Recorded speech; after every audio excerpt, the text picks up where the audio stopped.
Oke, selamat sore pemirsa semua. Kita kembali pada acara podcast dengan Dr. Anton Wardaya, dan kali ini ada bintang tamu kita yaitu Pak Agren dari Expert Bogor. Ya, Pak Agren mungkin bisa cerita ya Pak ya tentang Bapak dengan profil Expert Bogor Bapak seperti apa ya? Silakan Pak. Baik, terima kasih Pak Anton.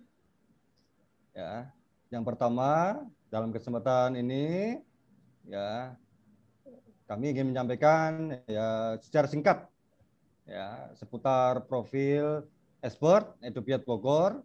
Ya, yang pertama kita ingin menyampaikan awal-awal kami itu merintis tentunya dalam konteks masih kecil karena berupa lembaga privat ya secara personal ya itu sejak tahun 2004 awalnya.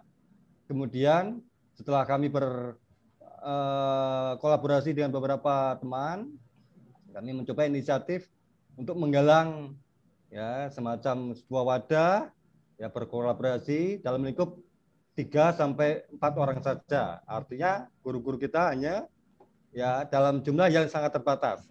Nah, kemudian tahun 2005 ya kami mencoba untuk memberi nama Smart Vision College. Tapi dalam tataran masih wacana gitu Pak ya. Secara internal saja belum kita publish besar-besaran seperti itu. Kemudian ya seiring waktu berjalan ya ternyata memang dunia perbimbingan itu sangat menarik ya menjamur di mana-mana ya apalagi Bogor adalah kota hujan, selain kota hujan juga kota pendidikan. Persaingan dunia bimbel di sini cukup ketat sekali. Ya, sudah banyak permunculan ya seperti Bintang Pelajar, ya itu jelas bimbel-bimbel tua. Kemudian Primagama, ya mereka tentu sudah duluan. Ya, kalau waktu itu KPM menurut saya belum ya. Ini kalau kita kelas belajar sejarah seperti itu ya. KPM baru ada khusus bergerak di dunia Olimpiade ya. Itu kan kurang lebih katakanlah antara selang waktu masa sudah bimbel-bimbel tua ya karena memang mereka sebagai pioner kan ya selisih sekitar 4 sampai 6 tahun gitu. Setahu saya seperti itu. Nah, kami di sini mencoba untuk ya melakukan pendekatan secara personal saat promosi dari orang tua ke orang tua ya, student ke student, kemudian parent to parents ya dalam lingkup kecil. Akhirnya dari mulut ke mulut kami berkembang. Nah, justru marketing yang bagus dari situ saya bisa mengambil banyak pelajaran. Jadi lebih efektif dengan menggunakan pendekatan student ke student. Artinya kalau kita misalkan privat, murid kita puas, pasti mereka akan cerita ke murid lain, oh ini bagus. Nah, dia akan rekomendasi. Nah, itu lebih cepat daripada misalkan kita membaca iklan di koran atau katakanlah media-media yang besar ya, walaupun itu memang membutuhkan biaya yang cukup banyak. Terutama sekali yang paling kita terbantu itu dari orang tua, Pak. Oke, kalau gitu yang Bapak kerjakan sekarang kelas apa aja, Pak? Ya. Ya, jadi saya lanjutkan dari parent to parent. Ya. Biasanya orang tua kalau sudah ketemu dengan kita, misalkan saya punya pengalaman di komplek gitu ya, itu satu komplek bisa saya olah Pak Anton. Satu komplek misalnya di Jabon Mekar ya, saya ke salah satu kasus saja. Ya, ini pengalaman fakta betul. Satu komplek itu pertama saya bertemu dengan satu orang, dapat informasi dari kawan ya, teman guru sekolah, kemudian dia datang ke lembaga di mana saya awalnya sebelum merintis Expert itu juga sudah pernah bekerja di bimbel. Jadi saya sebenarnya orang bimbel. Saya pernah bekerja di Primagama, saya pernah bekerja di BTA, saya pernah kerja di SSC, ya duduk di manajemen top gitu ya. Saya pernah jadi kepala cabang di Bekasi, bimbel Spektrum itu sebelum di Bogor ya. Saya sudah megang kepala cabang kecil-kecilan gitu ya. Jadi dari situ saya akhirnya berpikir setelah saya awalnya kerja di sebuah perusahaan di luar pendidikan, saya melihat ada sisi positif dari dunia pendidikan ini ya bahwa ini punya peluang yang sangat besar, potensinya sangat besar sekali. Asal kita istiqomah, totalitas, ya insya Allah bisa dipegang. Ya kembali lagi ke tadi, untuk manajemen satu komplek itu. Setelah kenal, satu orang tua tersebut punya anak 2 orang, sekolah di SMP Marzudirini, kakaknya SMA Marzudirini Bogor, boarding school. Dari situ kita coba privat ya, dengan hasil prestasi sekolah rapot yang bagus, ya masuk peringkat 3 besar putra putrinya, kemudian anak cowok cewek ya. Dari situ orang tuanya kebetulan dosen universitas terbuka ya orang tuanya. Nah akhirnya seiring waktu berjalan beliau rekomendasi ke tetangga ya kanan kiri, kebetulan juga satu teman satu kantor karena sama-sama kerja di universitas terbuka. Bedanya yang satu dosen temannya itu, yang satu lagi seperti megang bagian akademik kemahasiswaan. Kalau di IPB namanya BAK, Biro Akademik dan Kemahasiswaan. Jadi beliau juga merangkap dosen, juga merangkap ya, kepala divisi di sana. Nah, anaknya juga kebetulan sama 2 putra putri SMA 1 Parung Bogor, itu ya sejarahnya seperti itu. Satu lagi SMA 2 Bogor, SMA negeri. Kemudian lagi berkembang terus ya tetangganya yang lain, jadi ikut-ikutan. Nah, itu pengalaman yang menarik. Jadi alhamdulillah waktu itu saya masih usia pernikahan masih muda ya. Saya waktu itu belum punya rumah Pak Anton.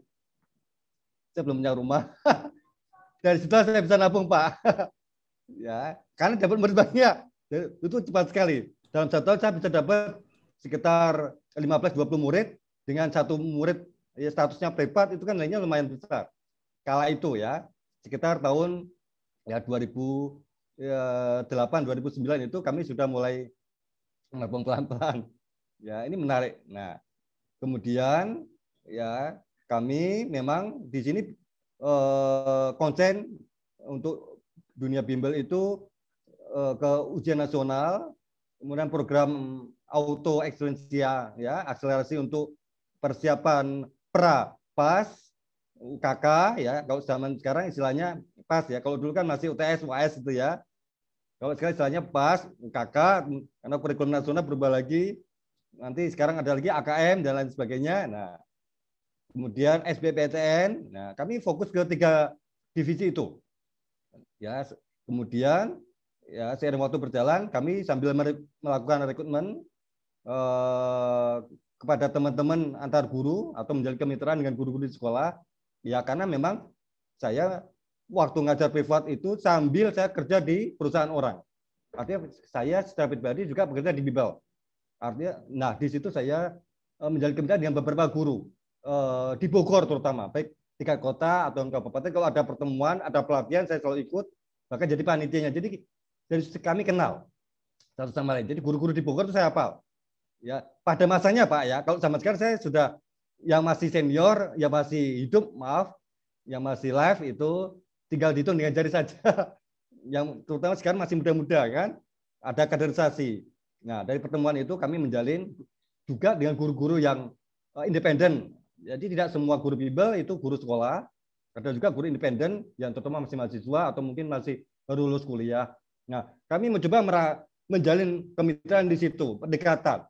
Itu pun saya juga selektif ya, memilih mitra sebagai tim kami, tim awal ya, untuk menjadi satu pasukan khusus yang nanti kami ke depannya bisa melakukan ya proses kaderisasi, pembinaan, sekaligus juga sebagai alat ujung tombak kami ya untuk menjadi guru yang terdepan untuk membimbing siswa-siswa kami.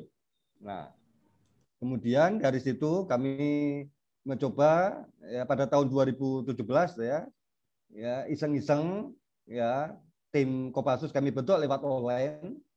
Jadi yang sudah expert lakukan di sini awalnya tahun 2014 kami mencoba untuk membuat sebuah grup di FB Pak.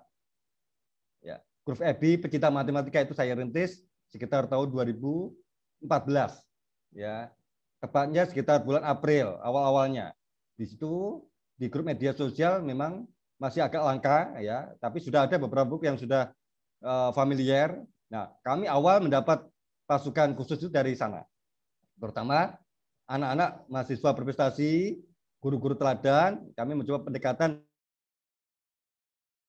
hubungan baik dengan mereka. Kemudian sampai sekarang masih berlanjut ya untuk menjadi tim ya. Kami yang memang kami pilih setelah selektif ya di situ. Kemudian kami melanjutkan juga membuat sebuah grup WhatsApp ya, salah satunya P3BI ya, persatuan atau komunitas ya, persatuan para pembina Olimpiade plus guru bimbel ya seluruh Indonesia yang kami pantau dari medsos. Setelah perkenalan kita saling tukar telepon, kemudian saya coba minta izin untuk invite kalau beliau yang bersangkutan mencoba approve atau terdapat tanggapan positif ya, saya coba invite. Termasuk juga grup MS, grup khusus guru-guru sekolah yang memang mitra terdekat kami, saya kumpulkan dalam satu grup, Pak. Seperti itu. Kemudian satu hal penting yang tidak kalah saya ingin sampaikan di sini, kami seiring waktu berjalan mencicil membuat modul bimbel. Modul bimbel itu dari mulai SD, SMP, SMA, bahkan ada TK, tapi tidak terlalu laku bahasanya di sini ya, karena modul bimbel ini jujur kami jual secara online, Pak.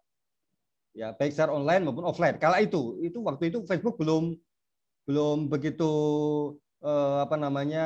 kami kenal ya, waktu itu sudah kita rintis pelan-pelan. Jadi sebelum online tentunya kami menjajakan secara offline. Nah, bimbel-bimbel kecil di Bogor pun alhamdulillah ya menggunakan jasa kami, kemudian melebar ke tingkat kabupaten. Beberapa bimbel tentunya tidak perlu kami sebutkan namanya, dan itu cukup banyak menggunakan soft master ya, soft master dari expert. Mengapa demikian? Sebab jujur kami sampaikan, saya dulu kerja di bimbel-bimbel besar itu di bagian akademik, Pak. Jadi kami punya bank data itu kan saya pegang. Bank data soal, modul, dan lain sebagainya. Kami kolaborasi di situ bersama teman-teman ya. Nah, ya alhamdulillah bimbel kami expert berhasil ya mencoba membuat sebuah soft master yang disesuaikan dengan kurikulum waktu itu. Ya, akhirnya bisa dinikmati beberapa guru sekolah, terutama instansi lembaga bimbel kecil, burem maupun sedang, sampai sekarang bimbel besar pun juga menggunakan jasa kami. Ya, salah satunya Ganesha Group, ya Primagama cabang Kota A misalkan, tidak perlu kami sebutkan namanya juga. Kemudian beberapa mitra guru sekolah di beberapa provinsi seperti itu. Ya alhamdulillah ya, termasuk juga bimbel Elo, Pak, Ibu Herni, Kelapa Gading, Jakarta Utara, Ibu Herni Rana. Nah, itu juga menggunakan salah satu partisipan, termasuk mitra kami, ya termasuk user modul kami juga. Nah alhamdulillah seiring waktu berjalan, kami juga sempat membuat buku, ya seri khusus Olimpiade. Nah, ini adalah salah satu kontributor lembaga kami untuk generasi penerus bangsa, di mana saya berusaha untuk membuat buku Olimpiade tersebut ya dari level SD, SMP, SMA hingga perguruan tinggi, dan alhamdulillah bisa dijual online ya, dengan nilai cukup memuaskan bagi kami sendiri ya kala itu, karena alhamdulillahnya banyak peminat, Pak Anton. Ya, terutama dibeli oleh sekitar saya total itu ada 138 ya universitas baik swasta atau negeri, baik dari kalangan dosen, mahasiswa yang sudah menjadi user kami atau pelanggan kami, membeli buku tersebut. Tentu event lomba ya, Olimpiade baik untuk SN ataupun Olimpiade, khususnya Olimpiade tingkat perguruan tinggi ya, termasuk para beberapa dekan fakultas MIPA ya di universitas itu juga belinya satu paket semua rata-rata ya. Alhamdulillahnya di situ. Nah, kami menjadi semakin bersemangat walaupun bimbel kami katakanlah tidak besar-besar amat, Pak Anton. Bimbel kami sebenarnya kecil, Pak. Tapi kami punya semangat, spirit untuk terus memajukan pendidikan tanah air ya dengan cara kami sendiri. Ini poin yang ingin saya garis bawahi. Nah, setelah modul buku kami persembahkan untuk negeri sebagai bukti salam bakti kami untuk negeri ini, untuk kemajuan negeri ini.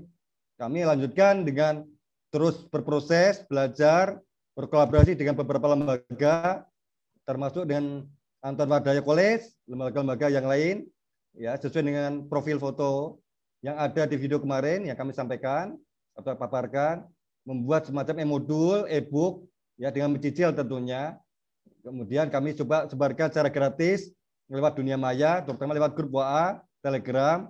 Nah, itu salah satu bukti yang sudah kami kerjakan untuk kemajuan bangsa. Kami tidak mengharapkan sesuatu yang lebih, asal modul kami dibaca, bisa bermanfaat untuk orang lain, itu alhamdulillah. Kami berprinsip bahwa meskipun kami tidak dihargai oleh pemerintah atau kurang, dan juga meskipun kami katakanlah tidak diberikan semacam balasan atau reward materi yang setimpal, bagi kami tidak ada masalah. Karena prinsip kami, apa yang kami bisa lakukan, akan kami lakukan, apa yang kami bisa berikan, kami berikan. Untuk yang terbaik tentunya, ya untuk kemajuan bangsa. Dan perlu diketahui, Bimbel kami tidak pernah melakukan promosi lewat media. Sampai detik ini Pak Anton, tidak pernah sama sekali. Ini swear ya. Jadi kami betul-betul mandiri, ya seperti tadi yang kami katakan, student ke student, dari murid ke murid, orang tua ke orang tua, teman ke teman, seperti itu. Kami tidak pernah mengiklankan diri di media massa seperti lembaga lain, ya lewat iklan, media cetak ataupun elektronik. Jadi betul-betul kami tampil apa adanya, seperti itu. Karena memang kami punya prinsip, kita tidak mau menjadi katakanlah follower sejati. Ya sekali-kali kami ingin ditonton, bukan sekedar menonton terus gitu ya. Kami ingin menjadi pembeda di antara yang lain. Kami punya gaya tersendiri, itu selalu kami sampaikan ke kawan-kawan, terutama untuk pasungan saya, kader saya yang masih muda-muda, expert ya expert, tidak ada yang sama. Dan memang kita kebetulan ada kesamaan bahwa kita tidak ada cabang manapun, ya seperti lembaga yang Bapak pimpin, ya kami tidak ada cabang manapun, walaupun kami sudah mencoba menjalin franchise, kami sudah punya konsep juga franchise, sudah kami siapkan. Hanya kita mencoba untuk meyakinkan para investor seperti itu masih belum begitu apa namanya antusias ya, kesannya masih sedikit, karena memang dunia bimbel itu bisnisnya luar biasa ya, tingkat persaingan sangat ketat. Sudah banyak lembaga-lembaga bimbel waralaba seperti yang kita ketahui bersama ya, salah satunya Primagama, GU, Nur Fikri dan lain sebagainya. Mereka sudah memang sudah lebih besar, lebih depan duluan ya dalam hal franchise ya, dalam hal apa namanya konsep master franchise seperti itu, mereka jauh lebih publish gitu, seperti itu ya. Kemudian kami lanjutkan apa yang sudah kami lakukan selama ini berdasarkan sejarah kelas balik expert. Tentunya saya mencoba bekerjasama dengan beberapa teman-teman untuk saling mendukung, terutama program TOSM Matematika Detik, termasuk program Berantas Gagap Pitung. Ya, dengan beberapa teman di Bogor, selalu kami melakukan kampanye kecil-kecilan, ya baik ke media sekolah, setiap ada event pembinaan olimpiade, kami selalu wacanakan kepada para guru-guru serta jajaran Wakasek, kepala sekolah, termasuk yayasan, selalu kami gaungkan bahwa kita kondisi saat ini ya masih menghadapi beberapa permasalahan ya, terutama kualitas SDM siswa ataupun guru. Nah, ini selalu kita sampaikan dalam acara mentoring pembinaan supaya kita sama-sama memahami posisi kita bahwa kita adalah mitra sekolah. Jadi kita harus saling berkolaborasi dengan pihak sekolah, mengingat kita juga tidak bisa saling menyalahkan karena kita saling melengkapi di sini. Bagaimanapun juga sekolah juga punya visi dan misi tersendiri. Bimbel sebagai lembaga non formal juga punya garis kerja, visi dan misi yang berbeda, di mana sama-sama saling berkontribusi untuk kemajuan pendidikan tanah air. Yang tidak kalah pentingnya lagi di dunia medsos, kita harus berani tampil menyuarakan permasalahan ini, Pak Anton. Tentunya sebagai aktivis medsos, terutama pemerhati olimpiade dan juga termasuk pemerhati apa namanya dunia pendidikan secara umum, kita mencoba untuk berkampanye tentang cinta dan budaya. ya, tanah air juga, cinta tanah air, kemudian budaya membaca, ya, tentang iptek dan sains ini bagi karangan guru saya melihat itu hanya guru-guru tertentu yang tetap istiqomah untuk mengkampanyekan hal ini kepada audiens atau netizen. Ya, saya melihat seperti itu. Rata-rata saya menilai mereka lebih banyak mengkampanyekan tentang branding lombanya saja. Nah, muatan-muatan ya pesan moral yang lain yang tidak kalah penting ya setidaknya harus diiringi ya secara positif ya agar mengapa demikian supaya tidak terkesan bahwa lomba-lomba itu tidak komersialisasi. Jadi ada muatan pesan moral yang disampaikan secara edukatif ya kemudian sustainable terutama bagi para orang tua, siswa dan para guru ya sekolah. Jadi secara umum expert seperti itu Pak Anton yang sudah kami lakukan selama ini ya mudah-mudahan bisa sedikit memberikan warna bagi dunia pendidikan tanah air meskipun kami belum seberapa tapi kami berusaha untuk selalu mencari mencetak memberi yang terbaik dalam kaderisasi bibit-bibit unggul dari berbagai kota, kabupaten, lintas provinsi, dan saya sangat senang apabila diminta membina anak-anak bibit-bibit unggul dari provinsi yang terbelakang Pak Anton. Daripada saya membina para kota atau provinsi yang sudah langganan juara Pak. Mengapa demikian? Karena sudah biasa. Kalau juara saya nggak kaget. Ya, jadi saya lebih menantang atau lebih tertantang, maaf, kalau seandainya saya diminta bantuan untuk mencetak bintang-bintang baru dari provinsi yang tertinggal. Ini menjadi konsen saya selama ini. Ya, insya Allah kami siap bantu dari beberapa guru yang sudah by phone ataupun katakanlah by WA ya selalu minta dukungan, support dan moral dari provinsi-provinsi yang tertinggal. Salah satunya juga Mataram, Lombok, Papua, kemudian Lampung yang sudah kami garap, kemudian Batam. Sebenarnya Batam itu juga potensinya cukup lumayan ya. Batam, kemudian Kalimantan Utara. Ya, alhamdulillah perlu kami sampaikan di sini saya sendiri secara pribadi juga mencetak para kader-kader muda. Salah satu contoh bukti adalah Saudara Agus. Ya, Setiansa Soleh kalau tidak salah nama akunnya di FB.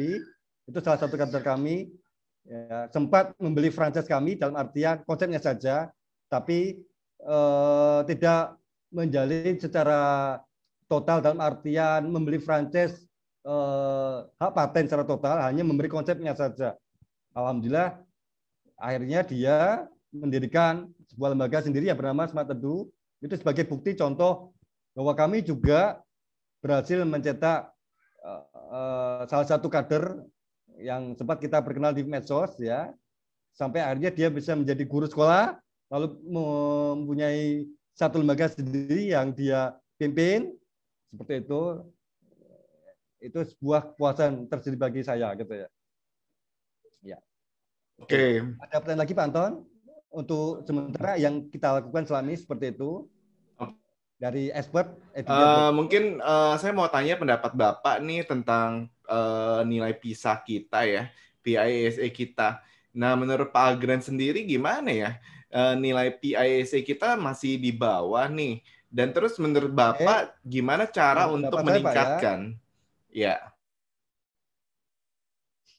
Ya, mohon diulangi lagi Pak. Jadi kalau kita lihat dan perhatikan nilai PISA kita, PISA, kita masih di Indonesia itu masih di peringkat bawah nih Pak. Nah, menurut Bapak sebenarnya apa sih menjadi kendala? Halo? Iya. Apa sih yang menjadi kendala sehingga nilai PISA kita di bawah dan gimana cara untuk mengatasi masalah ini? Ya.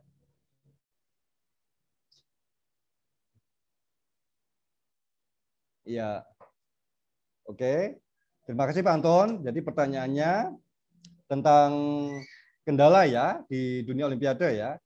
Jadi menurut pendapat saya pribadi ada beberapa hal yang menjadi poin-poin utama.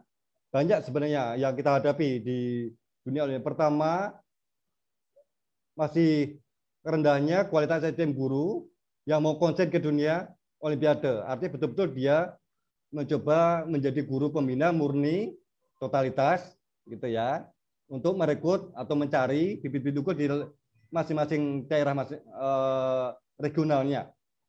Itu salah satunya ya. Yang kedua, dukungan lingkungan, Pak Anton. Jadi lingkungan sekolah itu sangat menentukan. Tidak semua sekolah menurut saya semuanya terkondisikan dengan kondusif. Ya, sekolah swasta itu juga ada grade yang berbeda-beda. Sekolah negeri menurut saya juga ada grade yang berbeda-beda karena memang akreditasinya tentunya berlapis-lapis. Biasanya yang antusiasme itu sekolah dengan grade yang tinggi, ya minimal B. Itu pun juga tidak semua, buktinya di Bogor sendiri. Contoh kami sampaikan antara SMP Negeri 2, SMP Negeri 3, SMP Negeri 1, SMP Negeri 5, bibit-bibit yang saya pantau dari tahun ke tahun dominan kebanyakan dari SMP Negeri 1 saja. SMP 5 walaupun ada jarang yang gol, SMP 7 pun sama. Masih banyak didominasi oleh SMP Negeri 1. Artinya bahwa SMP atau sekolah menengah baik SMA, SD ataupun SMP tidak semuanya ya, guru-gurunya mau konsen untuk mencari, mengkampanyekan atau istilah yang paling mudah di sekolah tersebut untuk ekstrakurikuler. Nah, ini poin ekstrakurikuler di sekolahnya itu tidak dibudayakan, tidak disosialisasikan dengan baik, hanya dari mulut ke mulut secara personal saja selama ini. Itu yang kami temui di lapangan. Berarti ini menjadi bahan PR kita bersama, bahwasannya di sekolah alangkah baiknya apabila kita duduk sama bareng ya dengan mereka, terutama kalau swasta hanya sekolah-sekolah tertentu seperti penabur jelas ya konsen, Sampurna Akademi bagus, Tunas Harapan itu menurut saya cukup bagus, kemudian Taruna Bangsa ya bisa dihitung dengan jari Pak. Sebagai bahan bukti juga ketika ada lomba-lomba event internasional kita bisa memetakan sekolah mana saja yang anaknya sering ikut ya itu ketahuan semua. Karena dari situ ya paling sekolah-sekolah itu saja yang masuk juara atau jadi pemenang. Padahal kalau kita lihat sebarannya, masih banyak Pak kantong-kantong sekolah yang bisa kita olah.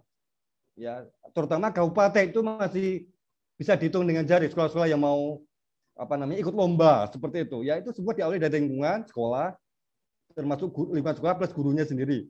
Apakah memang punya nyali atau dengan kesadaran hati untuk mencari bibit-bibit unggul terbaik, menyaring dari mulai anak-anak yang punya prestasi yang siap ya untuk bisa kita kader menjadi bibit-bibit unggul Olimpiade seperti itu. Kemudian yang keempat, menurut pandangan saya pribadi, kendala di dunia Olimpiade adalah juga dukungan support pemerintah.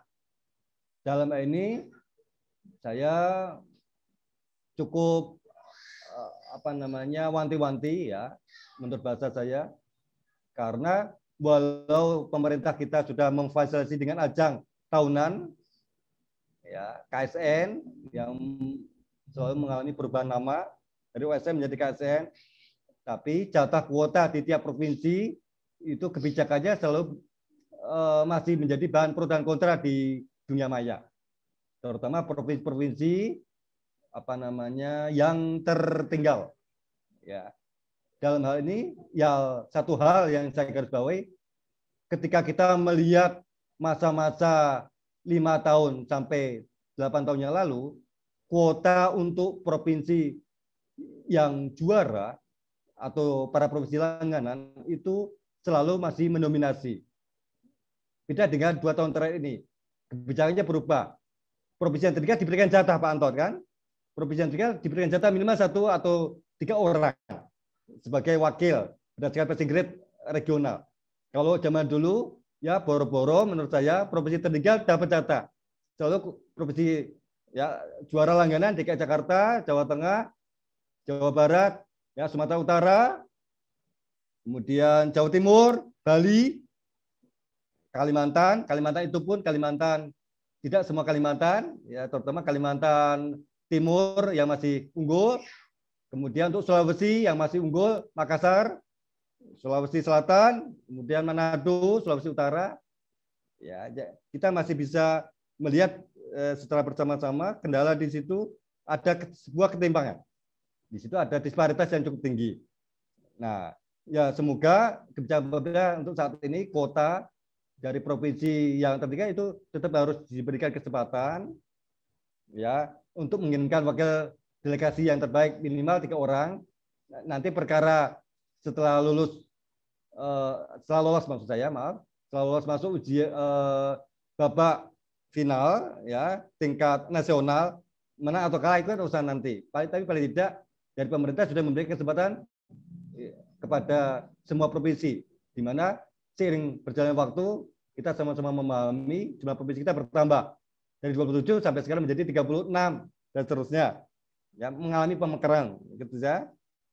Nah, kan kasihan Pak, ya gurunya di sana sudah capek-capek melakukan pembinaan, ya sebelum pandemik, artinya secara offline sudah membayar cukup mahal misalkan atau paling tidak sudah menggunakan biaya, waktu, energi. Tapi setelah ikut seleksi di tingkat kecamatan saja sudah kalah bersaing atau tidak ada perhatian yang lebih dari pemerintah kota setempat seperti itu. Akhirnya mereka akan berpikir negatif Pak, ya karena sudah merasa capek-capek, tidak diberikan kesempatan setelah dites dan lain sebagainya, kuotanya tidak padahal ada juga bibit yang bagus. Jadi dari situ saya menemukan kasus baru di Bali, ya dari akun rekan kita di grup, ya itu menyampaikan bahwa data yang ada anak dari provinsi Bali untuk seleksi di tingkat kecamatan sekitar kurang lebih ada 5 orang yang bagus, tapi yang diloloskan oleh pihak panitia di sana, panitia rayon terutama, ya melalui dinas Bali itu hanya diambil 2 orang saja. Nah, ini membuat mereka kecewa. Kalau gurunya sudah kecewa, ya otomatis orang tuanya bisa saja kecewa, apalagi siswanya gitu ya Pak ya. Nah, ini kita menjadi bahan sorotan tersendiri. Ya, kadang kita berpikir kasihan juga. Ya, sudah capek-capek belajar selama berbulan-bulan, kemudian setelah di rankingnya mungkin passing grade-nya terlalu tinggi, akhirnya tidak lolos. Itu baru tingkat kecamatan ya, belum sampai tingkat kota. Jadi kita harus berikan kemudahan Pak. Kendala yang kelima menurut saya adalah dari dukungan pihak sekolah sendiri ya secara internal. Walau tadi sudah kami singgung di depan, masih banyak sekolah-sekolah swasta ataupun sekolah-sekolah negeri yang belum melek ke sana. Padahal kita sama-sama memahami Indonesia membutuhkan regenerasi dan kaderisasi secara sustainable. Kalau kita tidak menggarap, nanti lambat laun saya yakin ya kader-kader kita akan tergerus dengan sendirinya. Jadi kita harus bersyukur bahwa event-event Olimpiade yang sekali lagi marak seperti ini harus kita sambut dengan yang gembira. Walaupun kecil, kita tetap harus apresiasi Pak Anton. Ya, karena dari situlah wadah-wadah dari lokal sampai nasional hingga mendunia nanti bibit-bibit itu kita bisa dapatkan. Karena memang tidak semua orang tua memang mau konsen ke arah sana. Karena orang tua berpikirnya bermacam-macam tipenya seperti itu.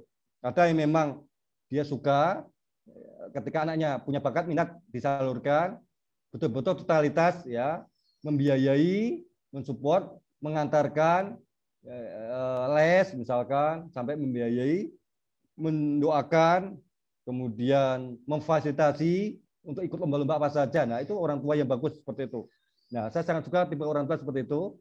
Artinya keberhasilan expert untuk mencetak bintang-bintang sampai sejauh ini sebenarnya resepnya ada 4. Yang paling utama, yang paling saya soroti adalah solid. Ya, harus tim solid antara beberapa pihak. Pertama, pembina, kedua orang tuanya, ketiga siswanya rajin, orang tuanya oke, keempat sekolahnya mendukung. Itu kalau 4 itu sudah kuat, insya Allah ya aman. Walau sekolah andaikan tidak mendukung pun itu benteng yang utama dari keluarga sendiri, yaitu orang tua sama siswa. Kemanapun dia mau belajar silahkan.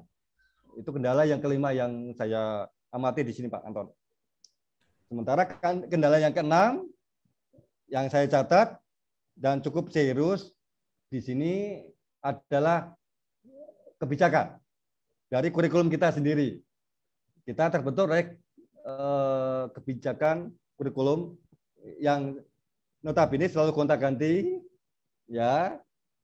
Setiap ganti menteri, ganti kebijakan ini juga cukup memusingkan.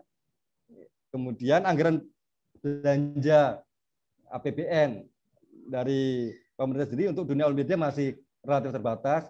Terbukti bahwa lomba-lomba event internasional tidak semuanya disupport oleh pemerintah, Pak. Harus dengan biaya orang tua sendiri, Pak, ya. Harus biaya orang tua sendiri. Dan ini memang hanya orang-orang tua yang mampu dan kaya tentunya yang bisa meloloskan atau membawa anaknya untuk ikut ajang olimpiade yang levelnya internasional. Karena mereka bisa mengunjungi negara tempat di mana event olimpiade tersebut diadakan. Saya punya murid, anaknya pintar, rajin, berprestasi, tapi sayang orang tuanya nggak mampu. Mau berangkat ke Hongkong nggak punya uang. Mau berangkat ke Bulgaria, orang tuanya biasa-biasa saja, pegawai negeri. Mau berangkat ke Thailand, boro-boro siapa yang mendanai. Contohnya bukti lagi percaya Sragen, Aldi SMA kemarin, tahun 2018, ya susahnya setengah mati mencari dana, Pak, di tingkat Pemkot, Solo, Sragen, Karanganyar, ya. Jawa Tengah, sebantar-bantarnya pemerintah hanya ngasih, kalau tidak salah saya dapat info, hanya 2 juta, padahal kurang untuk biaya ke sana. Untuk membayar ke panitia saja butuh sekitar minimal 10 juta. Belum ongkos pribadi dan uang saku dan lain sebagainya. Akhirnya tidak jadi berangkat kan gitu. Itu artinya bahwa para juara-juara yang sudah established atau yang sudah kita terima dalam pengumuman resmi lewat event organizer masing-masing itu belum mewakili semuanya. Padahal ada anak-anak berprestasi yang memang tidak mampu, yang nggak bisa berangkat. Ini kita menjadi bahan pertimbangan tersendiri. Karena memang sponsorship dari perusahaan yang kita ketahui bersama, ya, tidak sebenarnya mau membiayai mereka, gitu. Karena mereka juga punya kepentingan, Pak Anton, ya. Tidak serta-merta mereka berani mensponsori penuh, gitu. Tentu ada pertimbangan-pertimbangan tersendiri seperti itu. Tapi paling tidak pemerintah itu, ya, bisa menyokong atau mensupport anak-anak yang telah berhasil lolos ke babak hit round untuk bisa berangkat ke negara tempat ajang olimpiade tersebut diadakan. Nah, ini yang masih menjadi dilematis tersendiri bagi kita bersama. Untuk solusinya tentunya butuh dukungan semua pihak, ya, untuk memikirkan hal itu, baik dari perusahaan swasta yang memang konsen ke dunia pendidikan, salah satunya misalkan perusahaan rokok Jarum, misalkan Sampurna atau Unilever, beberapa perusahaan yang memang kami nilai cukup bagus, ya, sebagai kemitraan dalam dunia pendidikan. Kemudian kampus, Pak, ini juga sudah mencoba melakukan kaderisasi melalui himpro-himpro, hanya saja dukungan belum begitu full, ya, saya melihat. Artinya di sini beberapa dosen yang saya amati lebih berkecimpung atau lebih banyak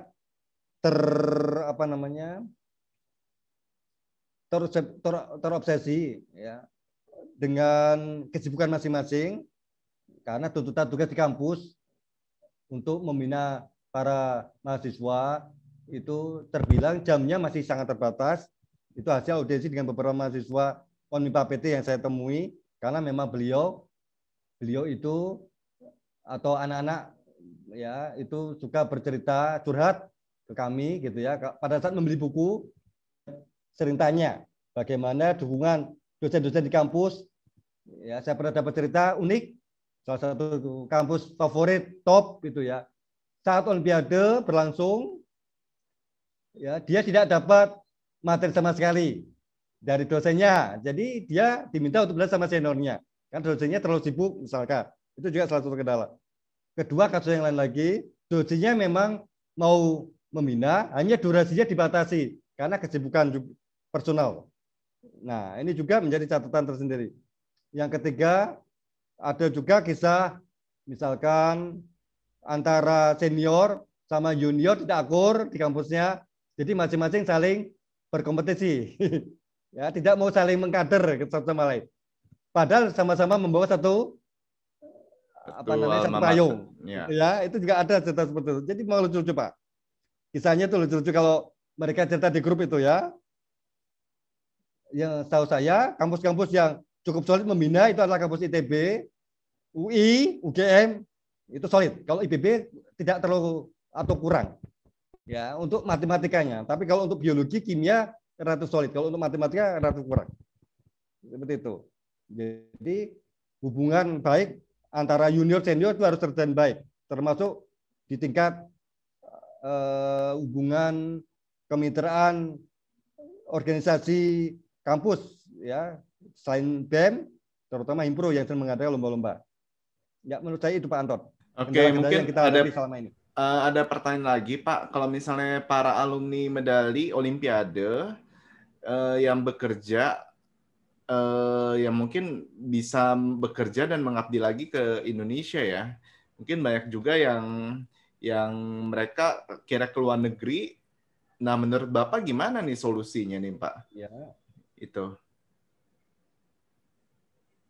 Oke.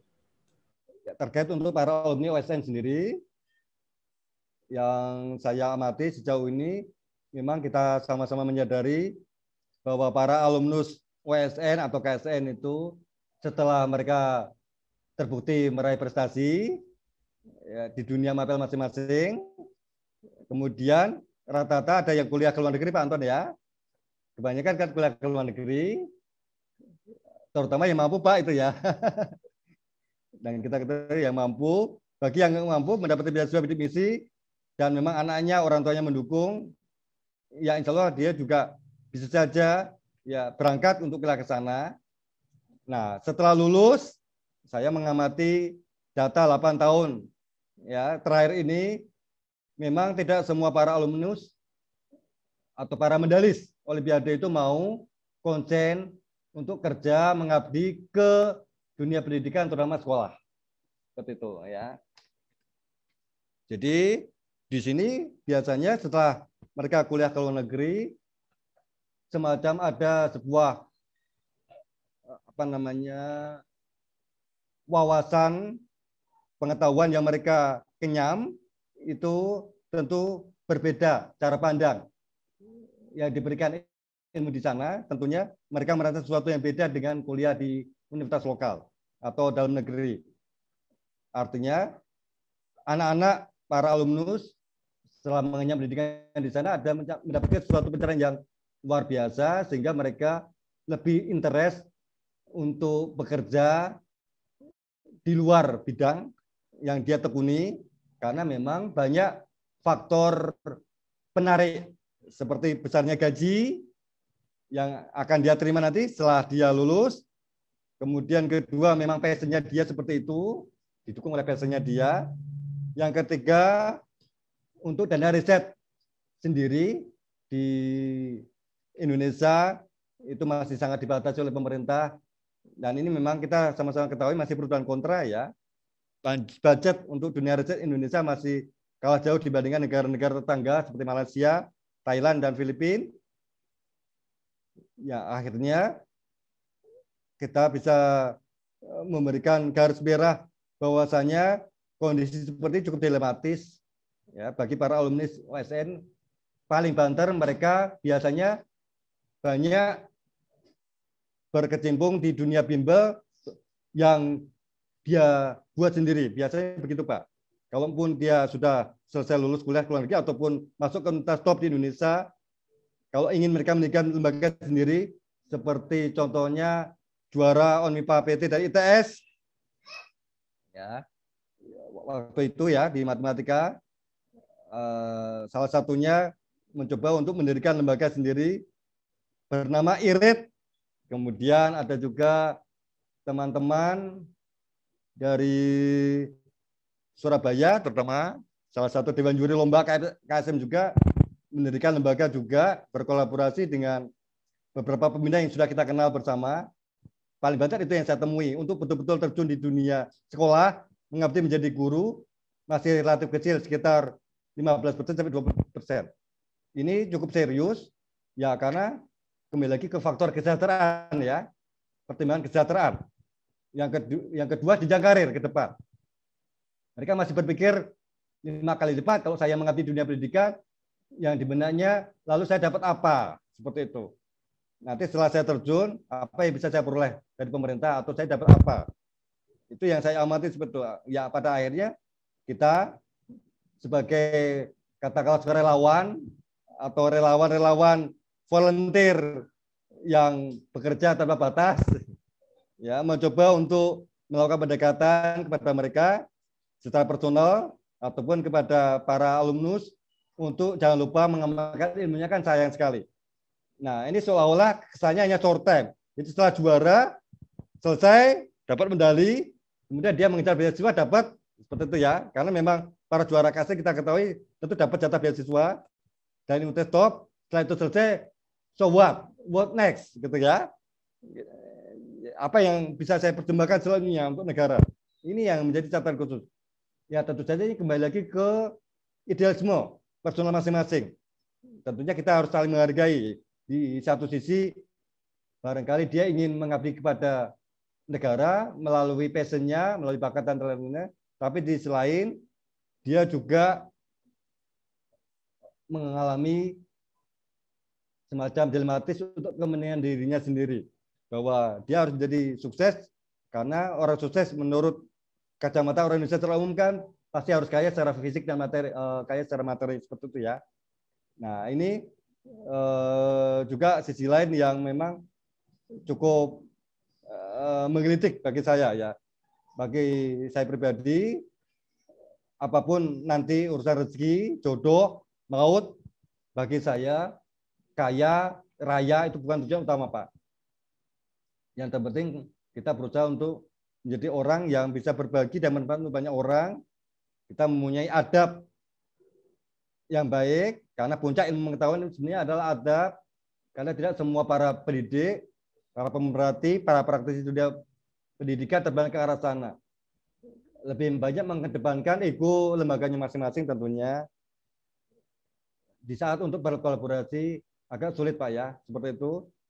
Biasanya hanya orang-orang tertentu yang bisa diajak kemitraan karena memang satu visi, seperti itu.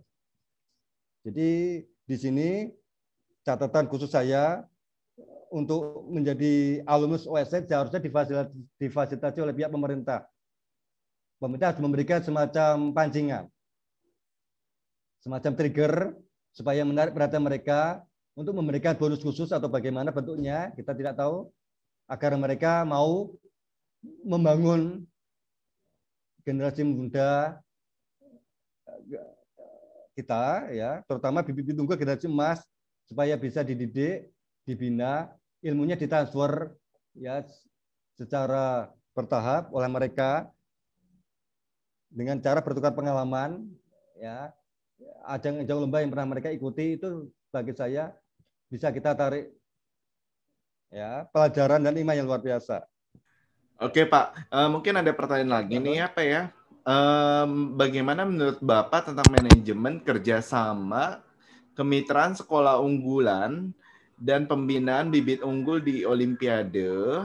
Artinya banyak sekolah unggulan yang mandiri dalam pembinaan bibit unggul baru tanpa melibatkan lembaga pendidikan dari luar karena faktor kendala dana, birokrasi dan lain-lain. Ya.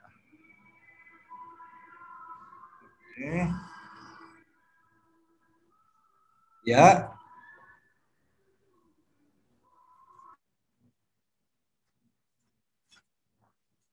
Jadi selama ini Esport sudah menjalin beberapa kemitraan sekolah melalui program-program yang kami punyai, Pak.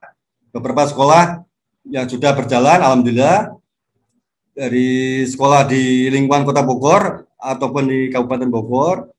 Yang pertama, salah satu yang sudah kita coba publikasikan ke dunia maya adalah sekolah SD, SMP, SMA Taruna Bangsa Sentul.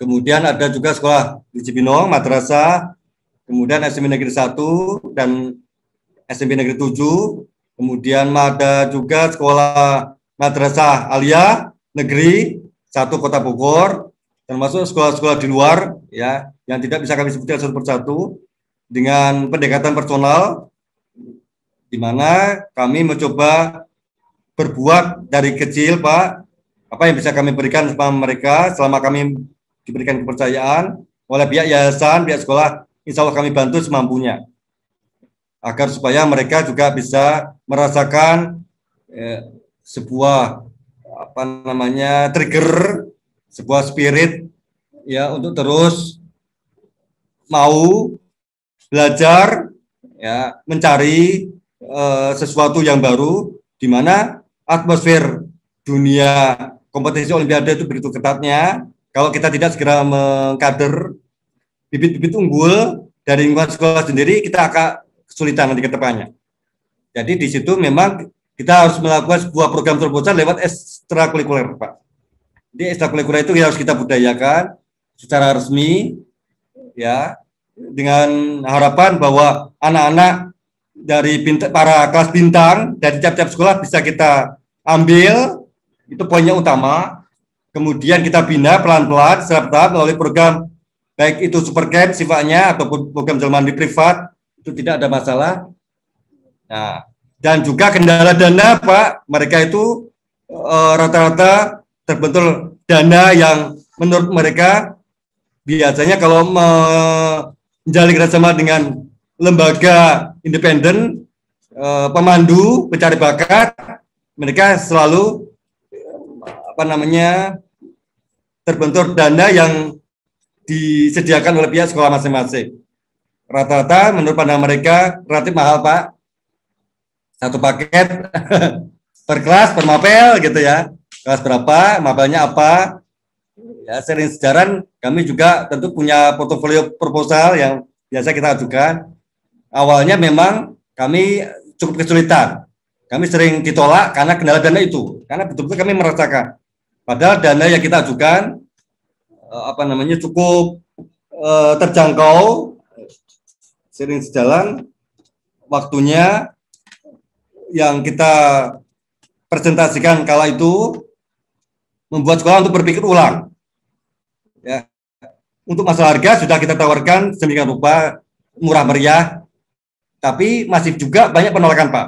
Awal harga sudah cukup tinggi, maksudnya harga kompetitif ya, harga standar sudah kita ajukan misalkan, ya mereka reject, kita turunkan 50% masih reject juga, gitu.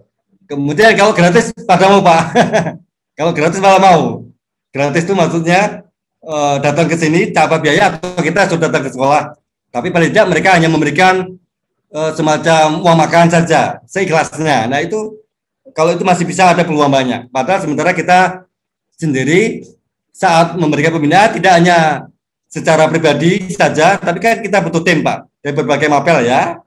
Kita butuh uang transport, kita butuh akomodasi juga untuk ke sana. Ini sering menjadi kendala bagi mereka. Oleh karena itu, hal-hal seperti ini tentu menjadi cukup masalah ya, yang kami temui di lapangan. Tapi walaupun demikian, kami tidak putus asa, Pak, untuk terus melakukan pendekatan secara personal, terutama lewat wali kelas, dimulai dari wali kelas, kemudian masuk ke jajaran Wakasek dulu, terutama kurikulum kesiswaan. Dari situ kalau disetujui, baru dilaporkan ke pihak kepala sekolah sampai ke yayasan. Nah, jika saya program di ACC, baru kita bisa melakukan program real untuk start hari H dengan proses yang cukup panjang. Ini juga terbentur masalah birokrasi. Jadi pihak sekolah diharapkan apabila kita sama-sama konsen ke dunia olimpiade untuk sepakat ya memajukan pendidikan tanah air, paling tidak pihak sekolah memberikan kemudahan dan birokrasi, karena birokrasi itu sering kita alami menjadi bahan kendala tersendiri. Saat kita mengajukan proposal, kadang di level internal sekolah ada beberapa pihak yang melakukan proses KKN. kita akan di ACC kalau memberikan, mohon maaf, uang pledging itu juga pernah kami temui di lapangan. Jadi kalau kita nggak ada uang pledging, susah Pak. Uang untuk orang dalam, seperti itu di dunia bimbel itu sudah rahasia umum Pak ya. Artinya mereka berani memasukkan brosur saat terima rapot, mereka menyediakan brosur itu Pak. Ya, itu saya sering menemui ya, data dari kawan-kawan guru bimbel atau guru sekolah. Siapa yang berani mengeluarkan dana marketing besar, dialah pemenangnya, seperti itu ya. Jadi kalau sudah seperti itu, hukum rimba berarti. Nah, kami tidak bisa ke sana. Kalau harus menggunakan uang-uang pelicin, karena ini butuh kesadaran bersama. Gitu. Sama-sama saling membutuhkan, sama-sama saling bekerja sama ya untuk mencari kader-kader generasi muda ya, terutama di lingkungan sekolah masing-masing. Kalau tiap tahun tidak kita tidak kita budayakan, tidak kita fokuskan, tidak punya target yang jelas, itu akan sulit Pak Anton, menurut saya. Karena dianggap angin lalu saja. Ini yang menurut saya masih menjadi dilematis tersendiri. Oke, mungkin sebagai penutup Pak, apa sih harapan dan yang Bapak pikirkan ya untuk dunia pendidikan kita dan atau Olimpiade kita itu seperti apa sih harapan dari Pak Agren sendiri? Ya, mungkin sebagai penutup silakan Pak.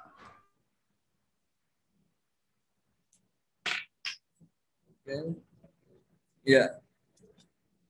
Baik, terima kasih Pak Anton. Di sini harapan saya untuk ke depan, saya berharap Indonesia tentu menghasilkan bibit-bibit unggul yang terus berkesinambungan. Kita tidak boleh menyerah dengan kondisi saat ini, terutama kondisi pandemik, di mana kita perang mental, juga perang akademis ya, dalam artian kita harus menghadapi situasi yang cukup sulit, harus sehat, kemudian kita juga harus menghadapi jarak yang cukup jauh dalam belajar, karena selama ini kita sama-sama menyadari di situasi pandemik kita hanya diberikan pendidikan jarak jauh saja, sehingga konsep untuk tatap muka masih dibatasi oleh pihak pemerintah.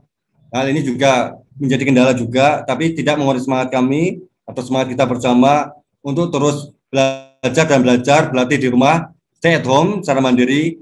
Seperti itu. Harapan saya lagi ke depan bahwa Indonesia tentu butuh SDM guru yang komitmen, berintegritas, mau berdedikasi tinggi, loyalitas, tanpa harus diiming dengan materi atau jasa bintang yang mungkin dirasa oleh para beberapa pembina menjadi bahan pertimbangan utama. Artinya bahwa kita bekerja tidak harus diiming oleh bintang jasa pemerintah, seperti itu.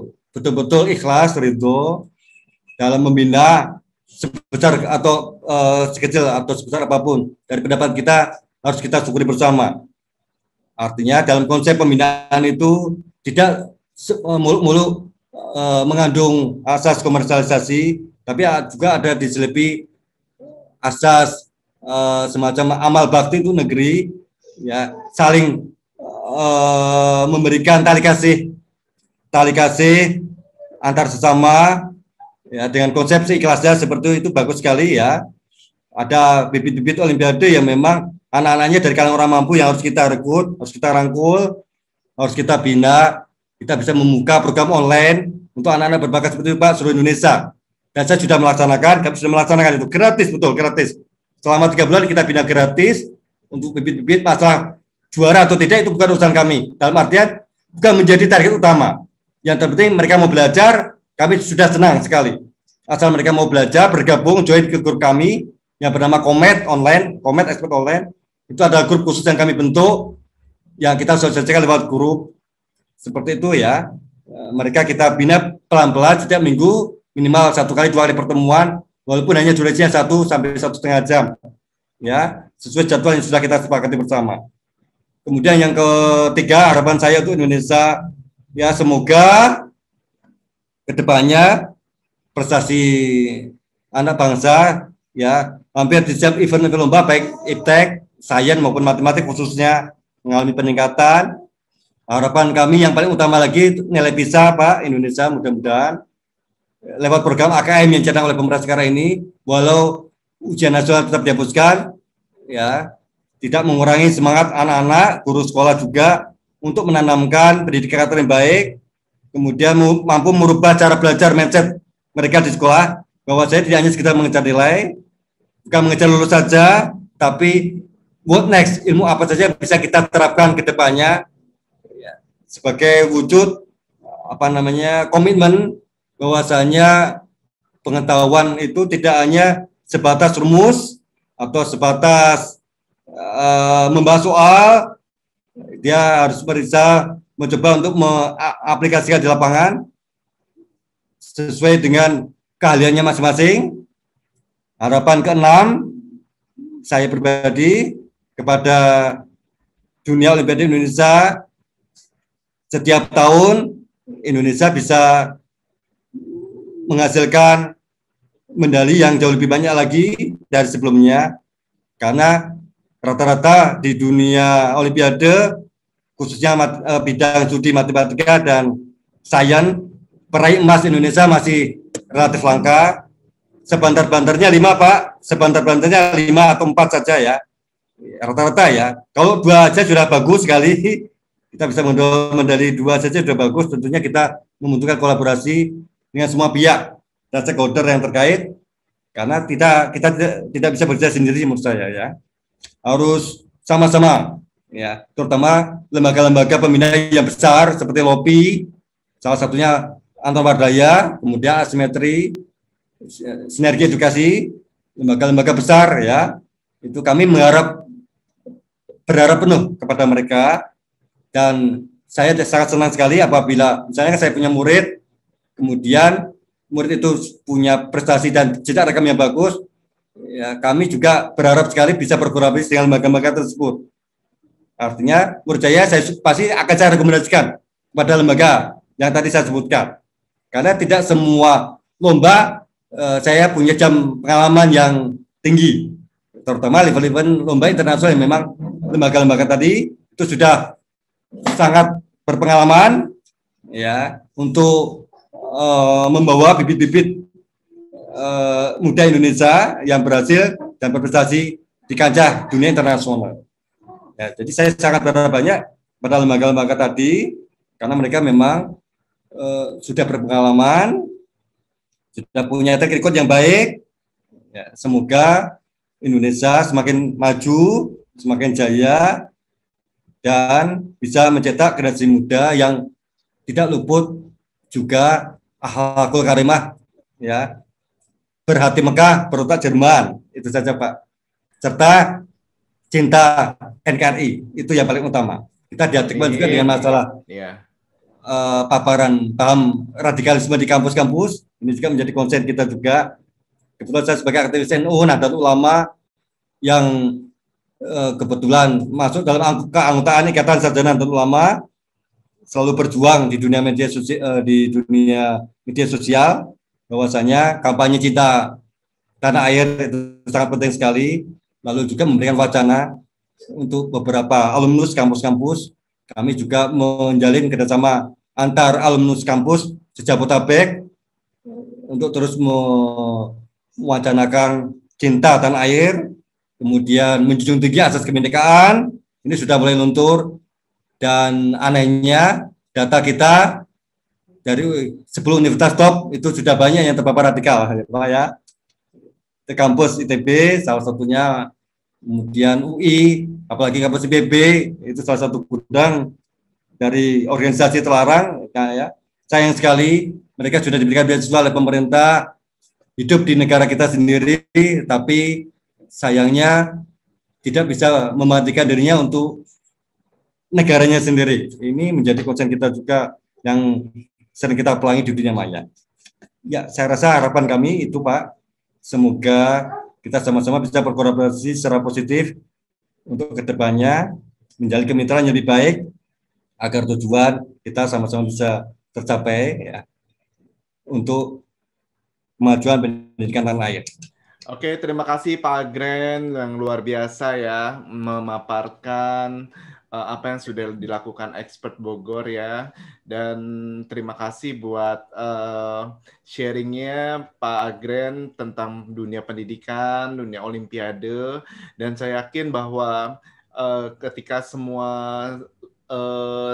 lembaga saling berkolaborasi ya satu sama lainnya, saya yakin dan percaya bahwa pendidikan kita juga akan semakin maju ya, dan dunia Olimpiade kita juga semakin meningkat ya dengan prestasi-prestasi yang lebih banyak lagi ya. Oke, terima kasih Pak Agren buat waktunya ya. Sama-sama Pak Anton. Ya, sama-sama. Iya, oke.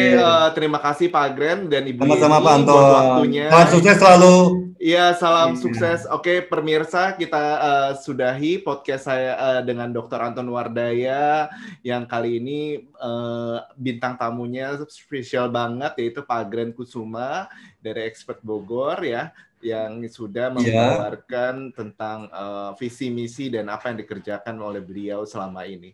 Ya, oke, kita akan bertemu lagi ya dengan podcast selanjutnya. Oke, terima kasih. Salam sukses dan sehat selalu. Ya.